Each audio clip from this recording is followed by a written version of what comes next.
shooting with my Samsung Galaxy S7. So I'm not sure how much you can see. This usually takes pretty good video.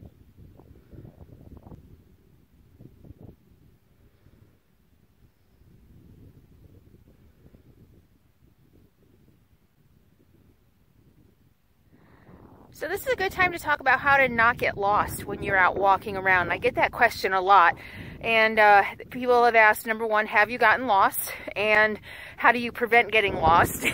and so I'm going to talk about that a little bit and give you some tips and tricks and some of the things that I've learned. So number one, yeah, I have gotten lost.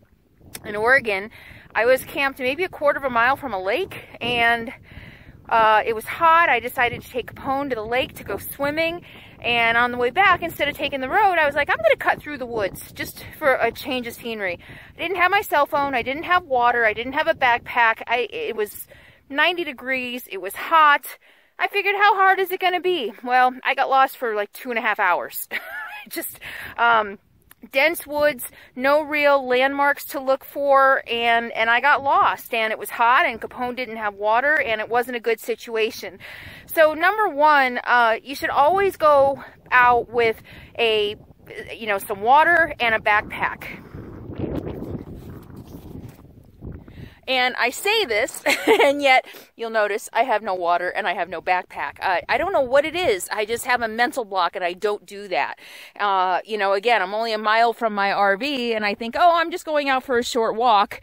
But I do like to wander. I do like to explore. And, I keep saying I just need to put a backpack by the door with my Nalgene bottle and water next to it. And yet I never do. But I highly recommend that you do that, because also if anything happened and I broke my leg or twisted an ankle and couldn't move, I should have a bivy. And a bivy is, a bivy is an emergency kit. Basically, you have something to keep you warm, you have a snack, you have water.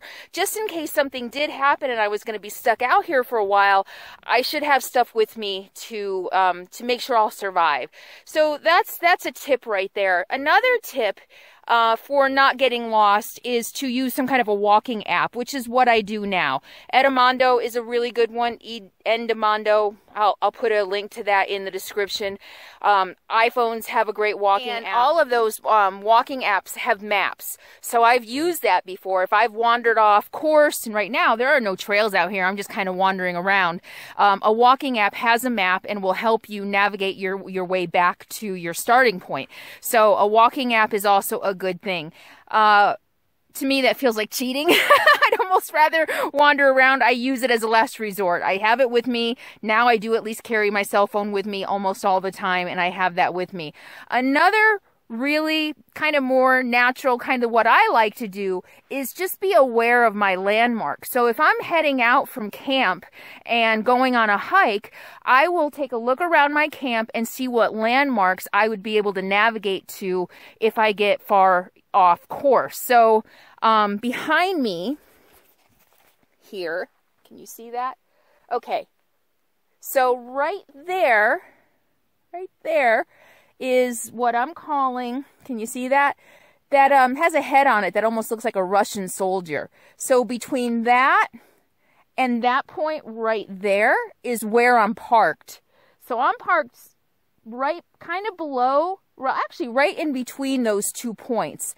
And I was aware of that before I headed out. And so now, even though I have my cell phone and I have my walking app on, I'm just going to head straight toward that because I know that my RV is somewhere over there. So those are a couple tips for how to go out and explore without getting lost, how to stay safe, and, just to be out here and have fun, but be safe and not get hurt and not get lost. I hope that helps. Talk to you later.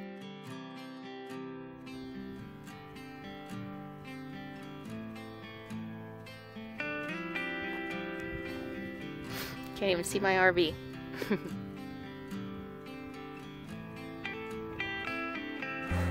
Yeah, this is awesome.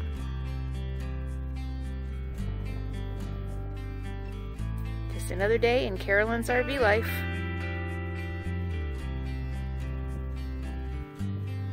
Showing you what you too can do. If you so desire.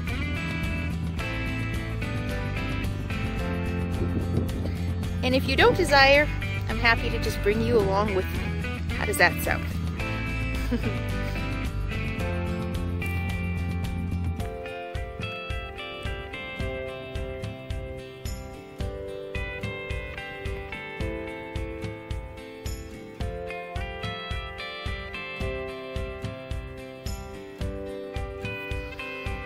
Yeah, this is towering above me.